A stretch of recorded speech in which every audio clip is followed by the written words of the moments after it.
नमस्कार, राष्ट्रीय लोकवाणी में आपका स्वागत है। मैं हूं इंदु पात्रा और आइए सबसे पहले नजर डालते हैं अब तक की सुर्खियों पर।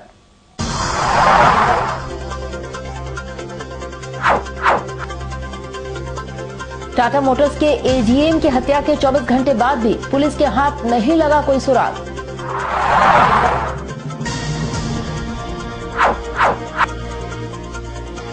अपराधियों की गिरफ्तारी की मांग को लेकर परिजनों ने जिला मुख्यालय पर दिया धरना।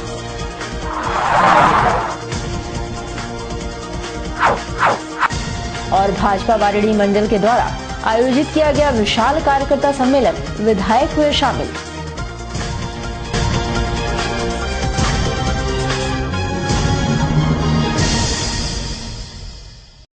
और अब खबरें विस्तार से। टेलको थाना क्षेत्र के नीलडी स्थित दलमा गेस्ट हाउस के सामने टाटा मोटर्स के असिस्टेंट जनरल मैनेजर ब्रिजेश सहाय को अज्ञात अपराधियों ने उनके आवास के सामने ही लगातार 8 गोलियों से मारकर छलनी कर दिया और उन्हें आनन फानन में टाटा मोटर्स अस्पताल में भर्ती कराया गया, जहां डॉक्टरों ने देखते ही उन्हें मृत घोषित कर दिया। ये घटना उस वक्त घटी जब ब्रिजेश सहाय टाटा मोटर्स कंपनी से अपने घर दलमा गेस्ट हाउस से नीलडी अपने आवास जाने के लिए अपने इंडिको गाड़ी से उतरकर अपने घर के सामने गेट को खोलने के लिए जा ही रहे थे कि अज्ञात अपराधियों ने उन पर ताबड़तोड़ गोलियां बरसा दी और 8 गोलियों से उन्हें छलनी कर वहां से भागने में भी कामयाब हो गए। वहीं इस घटना के बाद जिला पुलिस भी घटना के संबंध में जानकारी प्राप्त कर रही है और अपराधियों की खोजबीन में जुटी हुई है।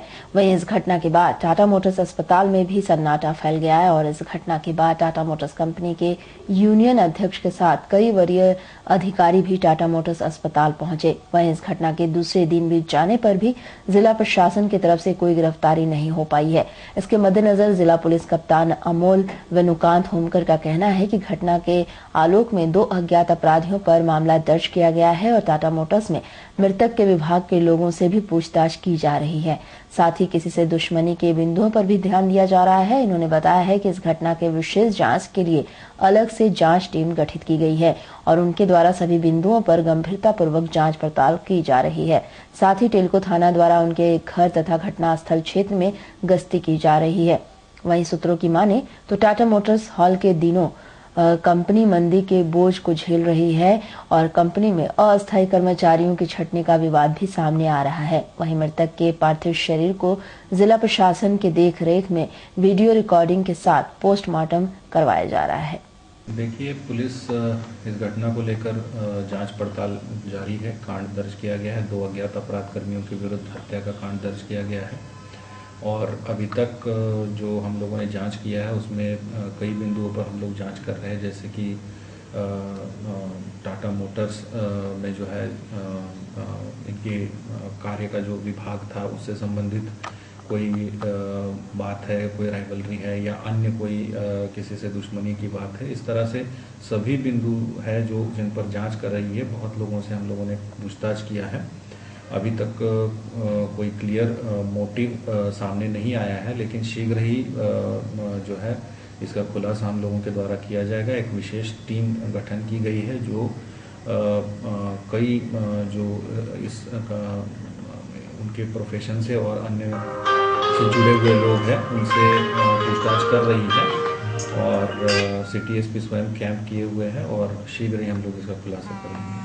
सर, जहाँ ये घटना घटी काफ़ी सुनसान इलाका है, लोगों का कहना है कि पुलिस गश्ती भी काफ़ी कम। वो इलाका काफ़ी सुनसान है और वहाँ पे एक टीओपी का भी हम लोगों ने स्थापित किया है और जहाँ तक गश्ती की बात है तो पुलिस के द्वारा जो है वहाँ सघन गश्ती की व्यवस्था भी कराई जा रही है। इसके अलावा जो टेलको की अपनी सुरक्षा जो एजेंसी है उसके साथ में मिलकर कोऑर्डिनेशन के साथ में जो है उस पूरे इलाके में गश्ती और चेकिंग की कार्रवाई हम लोगों के द्वारा की जा रही है।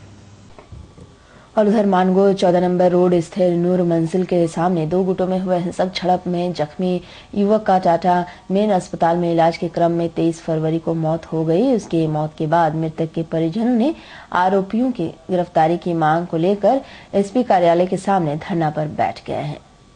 मृतक के मामा अजमल सोनू ने बताया है कि 20 फरवरी को नूर मंजिल के सामने निजाम अशरफ, इमरान, इरफान, मोहम्मद बिलाल, मोहम्मद गुरफान व छोटू ने बुरी तरह पीटकर जख्मी कर दिया था।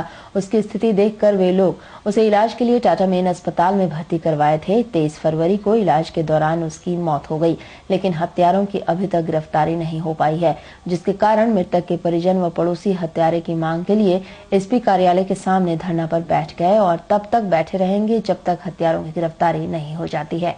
30 तारीख को हमारे मामू के बेटे, उसका नाम रागिब है, 20 से 21 साल है और यतीम बच्चा है।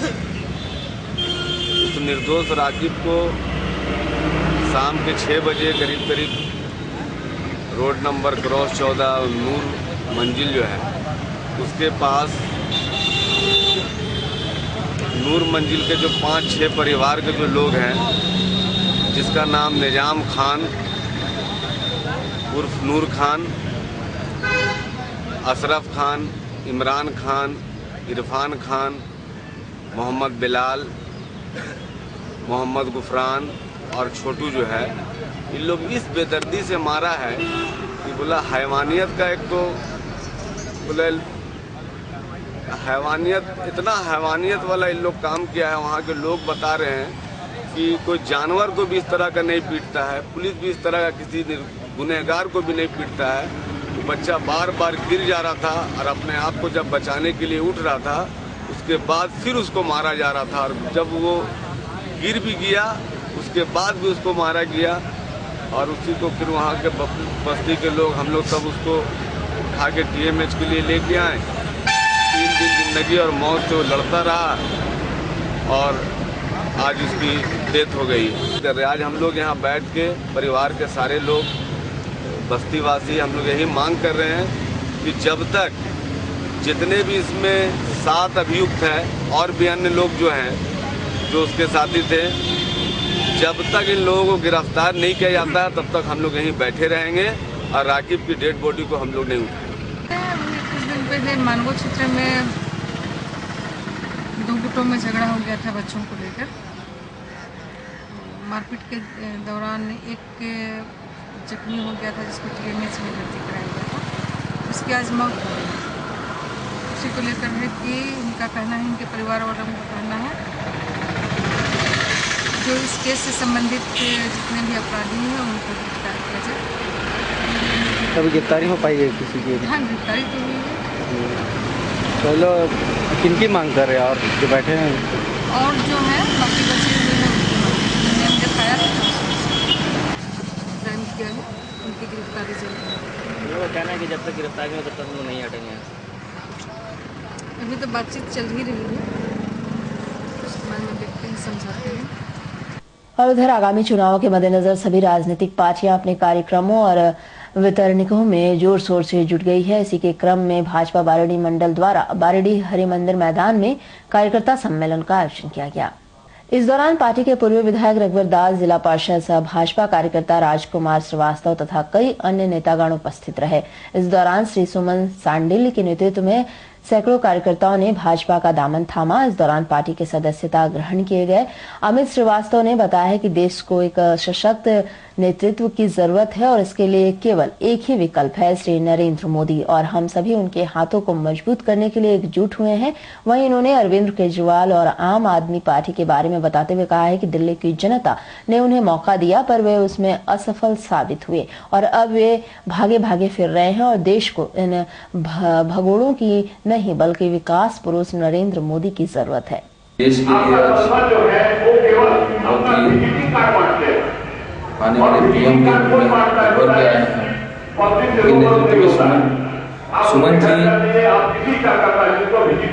नेतृत्व में जो 100 लड़का ज्वाइन किए हैं, 100 ज्वाइन किए हैं नेतृत्व में, सोच के किए हैं कि उनकी सोच नई उम्मीद की तरह ये ज्वाइन किए। युवा नेता है, ये उम्मीद करते हैं कि आगे जाके बहुत अच्छा कार्य करेंगे। पार्टी ने कैसा छल किया है, आने वाला समय में जनता उन्हें जवाब देगी। आप उनकी सोच और नरेंद्र मोदी की सोच में बहुत अंतर है।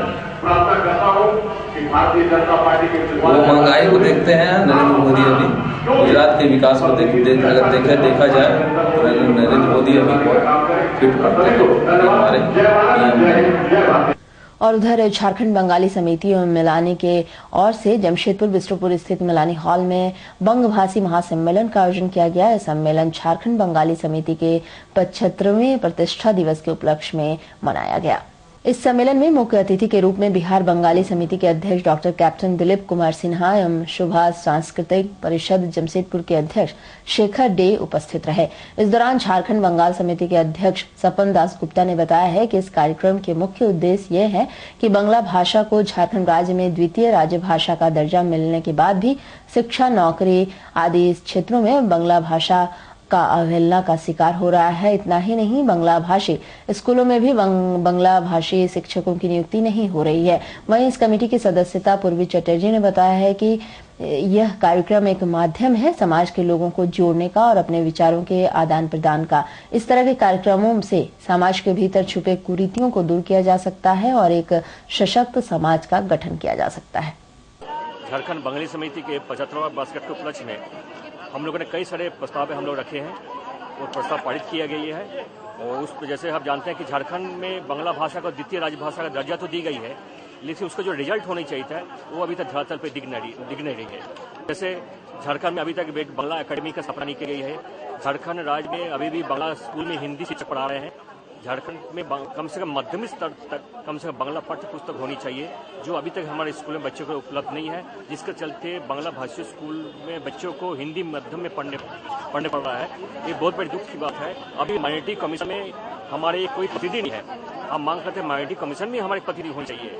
और इस तरह से देखिए हमारे कई सारे मांग जो है आज तक जितने भी सरकार ने हमने सारी जितना भी सभी से हम लोग आवेदन किए हैं, सरकार से हम लोग आवेदन किए हैं, लेकिन अभी तक सारी सरकार सोई हुई है। कोई भी हमारे जो भी हमारी मांग है किसी पर भी अमल किए हैं। जी, हमारे ये बंगाली झारखंड समिति में हम बंगालियों का एक बहुत बड़ा प्लेटफॉर्म मिलता है इसमें कि हम लोग अपनी जाति के बारे में, खास अपने भाषा के बारे में, भाषा की उन्नति, भाषा के विस्तार और भाषा को आगे बढ़ाने के लिए हम लोग का जो मोटो है उसको इस स्टेज पे हम लोग फुलफिल कर सकते हैं।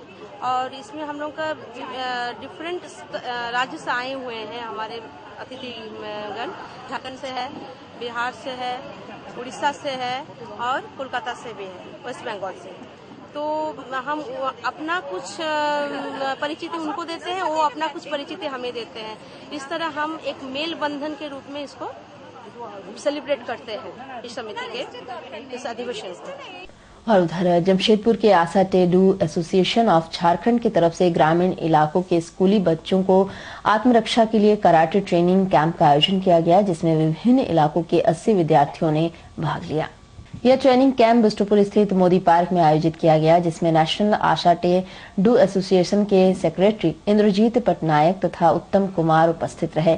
इस दौरान एसोसिएशन के सदस्य खगेन महतो ने बताया है कि हमारी तरफ से हमेशा से ये प्रयास किया जाता है कि स्कूली बच्चों को किस तरह आत्मनिर्भर बनाया जाए और इसी के मद्देनजर यह पहल की गई है। और यह ट्रेनिंग कैंप लगातार आयोजित की जाएगी तथा इसमें बेहतरीन प्रदर्शन करने वाले प्रतिभागियों को नवंबर के महीने में नेशनल चैंपियनशिप के लिए गोवा भी भेजा जाएगा। देखिए, आस्ते दो एक हम लोग का एक संस्था है जिसमें मार्शल आर्ट का हम लोग ट्रेनिंग दे रहे हैं और ज़्यादातर ग्रामीण क्षेत्र के लड़कों लड़कियों को इसमें ट्रेनिंग दिया जा रहा है। कि आए दिन अखबारों में आप सुन रहे हैं कि महिला कहीं अकेले जा रहे हैं तो उसके साथ छेड़खानी हो रहा है या कुछ भी हो रहा है। तो इस जो घटना हो रहा है इससे निपट सके महिला लोग, इसको हम लोग ध्यान में रखते हुए एक माने सिविल डिफेंस का कार्यक्रम रखे हैं, जिसमें ग्रामीण क्षेत्रों से स्कूल के बच्चों लोग और बच्चे लोग भाग लिया है। जिसमें क्या चीज़ का ट्रेनिंग दिया जा रहा है? इसमें सिविल डिफेंस का ट्रेनिंग दिया जा रहा है, जो माने अपना सेफ्टी माने खुद कर सके। ठीक है ना, कुछ भी माने ऐसा घटना हो तो अपने महिला लोग खुद अपना सेफ्टी के लिए कर सके। और उधर सोनारी थाना अंतर्गत मैरून ड्राइव में 2 अपराधी तत्वों ने एक टेम्पो चालक से 1000 रुपए भी छीन लिया और उसे जख्मी कर उसके टेम्पो के 3 चक्का व बैटरी भी लेकर भाग गए। पीड़िता ने घटना की शिकायत सोनारी थाने में की है। लूटकांड के शिकार टेम्पो चालक मोहम्मद शहाबुद्दीन ने बताया है कि वे मानगो आजाद बस्ती निवासी हैं और सोनारी टेम्पो स्टैंड से टेम्पो चलाते हैं। रात होने के कारण वह अपना टेम्पो घर ही लेकर आने वाले ही थे कि उनके टेम्पो के पास शॉल ओढ़े 2 युवक आए और उनसे बोले कि उन्हें कदमा भाटिया बस्ती जाना है। उसके बाद वे दोनों युवक उनका टेम्पो रिजर्व कर लिए। जब वे कदमा वायरलेस कार्यालय के सामने पहुंचे तो उसी दौरान वे लोग उसे पिस्तौल सटाकर टेम्पो खुद ही ड्राइव करने लगे। उसके बाद वे लोग भाटिया बस्ती जाने की जगह मैरून ड्राइव लेकर चले गए। वहां लेकर वे लोगों ने उनके 1000 रुपए व मोबाइल फोन भी छीन लिया। उसके बाद उन्हें भी वे लोग पीटकर घटनास्थल पर ही छोड़कर उनकी टेम्पो लेकर भाग गए। जब सुबह हुई तो उन्हें किसी ने सूचना दी कि उनके टेम्पो सोनारी राम मंदिर के सामने बिना चक्का व बिना बैटरी के पड़े हुआ है। हुआ क्या, हमको हाथ दिया 2 रुपए का, बोला हमको भाटिया बस्ती जाना है। कहाँ पर दिया था? बोला राम मंदिर के पास। उसके बाद हम बोले ठीक है जाएगा, और ठीक हम हरिया बट्टी पार कर रहे हैं। उसके बाद आगे डाउन में गए, बोला रोकिए चाचा। एक आदमी आके आगे बैठ गया। उसके बाद फिर वो रिवाल्वर हमको सटा दिया। क्या आदमी था? 2 आदमी था। ठीक है। अच्छा, दाहिना साइड से फिर दूसरा आदमी भी आके रिवाल्वर सटा दिया हमको, और स्टेरिंग धक्कम धुक्की करके वो अपना हाथ में ले लिया ऑटो को। उसके बाद घुमा फिरा के चला गया इधर सर्किट हाउस CH एरिया है, साईं बाबा मंदिर से आगे जो मिनी जाते हैं मिल रहा। हाँ, वहाँ पर अंधेरा में उतार दिया धक्का देकर, और गाड़ी लेकर फिर बिष्टुपुर घुमा के रोड में चला आया। अब किधर गया ये हम नहीं कह सकते। आपको वहीं उतार दिया? हमको वहीं। उसके बाद फिर हम वहाँ को आवाज़ भी ऑटो पर आ रहा था, वो आके उठाया हमको, उसके ले गया बिष्टुपुर थाना। वहाँ बोला ये मेरा एरिया में है, सोनारी एरिया में। फिर वहाँ से आए हम लोग सोनारी। यहाँ ऑटो कहाँ पे मिला आपको? अभी तो वहाँ ऑटो सुबह मिला है, सुबह में खबर मिला हम लोग को। कहाँ पे मिला है? राम मंदिर के पास मैदान जो है ना, वही तो ऑटो का अभी वहीं खड़े। ऑटो वहीं रुका हुआ था। टायर दोनों टायर खोल दिया, स्टेपनी निकाल दिया, बैटरी खोल दिया, टूल बॉक्स में जो पाना उना था सब निकाल। कुछ है नहीं? कुछ नहीं। किसी को कितने का नुकसान हुआ?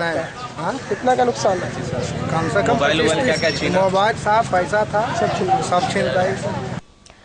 अध्यात्म जगत के प्रसिद्ध संस्थान विहंगम योग द्वारा आगामी 5 एवं 6 अप्रैल को आदित्यपुर के जय प्रकाश उद्यान में 551 कुंडली विश्व शांति वैदिक महायज्ञ का आयोजन किया जाएगा, जिसकी जानकारी एक कार्यक्रम के दौरान दी गई। इसके मद्देनजर विहंगम योग की जमशेदपुर शाखा के अध्यक्ष नगीना सिंह ने बताया कि समाज में कुरीतियां तथा भ्रष्टाचार अपने चरम सीमा पर है और अध्यात्म भी इसका एकमात्र काट है। इसी को देखते हुए ये यज्ञ किया जा रहा है। इस महायज्ञ में संत प्रखर श्री विज्ञान देव जी महाराज एवं सदगुरु आचार्य श्री स्वतंत्र देव जी महाराज उपस्थित रहेंगे एवं अपने अमृत वाणी से लोगों के बीच अध्यात्म की धारा प्रवाह करेंगे। 5-6 अप्रैल 2014 को जय प्रकाश उद्यान आदिपुर में विहंगम योग संत समाज की तरफ से 551 कुंडीय विश्व शांति वैदिक महायज्ञ हवन का आयोजन किया गया है। इसमें संत प्रवर विज्ञान देव जी का दिव्य वाणी एवं आचार्य हमारे स्वामी जी का स्वतंत्र देव जी महाराज जी का अमृत वाणी होगी। इस अवसर पर हमारे यहाँ लगभग कम से कम 10,000 श्रद्धालु भाग लेंगे। इसलिए हम उनसे आग्रह करते हैं कि अधिक से अधिक संख्या में आकर के इस आध्यात्मिक एवं भौतिक लाभ उठाने का प्रयास करें एवं जीवन को कृतार्थ करें। धन्यवाद। और उधर परसुडी थाना अंतर्गत सरजामदा गांव में स्लैग छुनने व पैसे के विवाद के कारण 2 गुटों में हिंसक झड़प हुई, जिसमें एक युवक बुरी तरह जख्मी हो गया। वहीं जख्मी युवक को दूसरे गुट वाले पकड़कर पुलिस को सौंप दिए। पुलिस ने उसे अपने गिरफ्त में लेकर इलाज के लिए एमजीएम अस्पताल में भर्ती कराया है। अस्पताल में इलाजरत पूर्व आर्म्स एक्ट के आरोपी विश्वकर्मा मुंडा ने बताया है कि उनके साथ रवि गोप का पैसा व स्लैग का विवाद वर्षों से चल रहा था। उसी विवाद के कारण रवि गोप रात के समय अपने साथ 10 लड़के लेकर आया और उसे घर से निकालकर उसे पीटने लगा। पिटाई करने के बाद उसे लोग परसुडी पुलिस को सौंप दिया। वहीं पुलिस ने इसकी स्थिति को देखते हुए उसे अपने गिरफ्त में लेकर इलाज के लिए एमजीएम अस्पताल में भर्ती कराया है। हो रहा था, एक बार बगजक हुआ, चले गया, उसको 8-10 लड़का आया और मारना पीटा। किससे बगजक हुआ था? रवि गोप था, उसी से बगजक हो रहा था। उसके बाद वो गया, 8-10 लड़का लेकर आया, मारपीट करने लगे। कहाँ रहता रवि गोप? वो सरजमदे में। क्या काम करता हो? डंप में काम करते हैं। तुम? भी डंप में करते थे, अभी डंप में नहीं करते हैं। ऐसे कितना लड़का लाया था वो? कोई करीब 8-10 लड़का था। कहाँ पर हुआ था लड़ाई? सरजमदई में। कितना बजे? करीब 7-7:30 बजे शाम का टाइम। तुमको पुलिस क्या पकड़ी है? उन लोगों ने हमको जबरदस्ती घसीट के भी ले गया और मेरे ही को लग गया। क्या आरोप लगाया तेरा ऊपर? अभी क्या आरोप लगाया तो नहीं मालूम है। और अब चलते चलते एक नजर डालते हैं अब तक की सुर्खियों पर।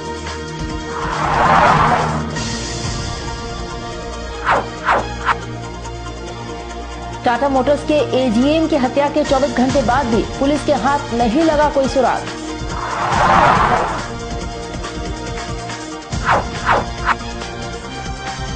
अपराधियों की गिरफ्तारी की मांग को लेकर परिजनों ने जिला मुख्यालय पर दिया धरना।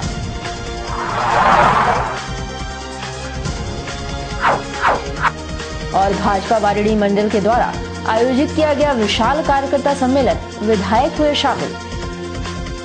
और अधिक जानकारी के लिए आप लॉग इन कर सकते हैं www.rashtriyalokvani.com। तो आज के लिए बस इतना ही, कल मिलेंगे नई खबरों के साथ। तब तक के लिए राष्ट्रीय लोकवाणी टीम की ओर से नमस्कार।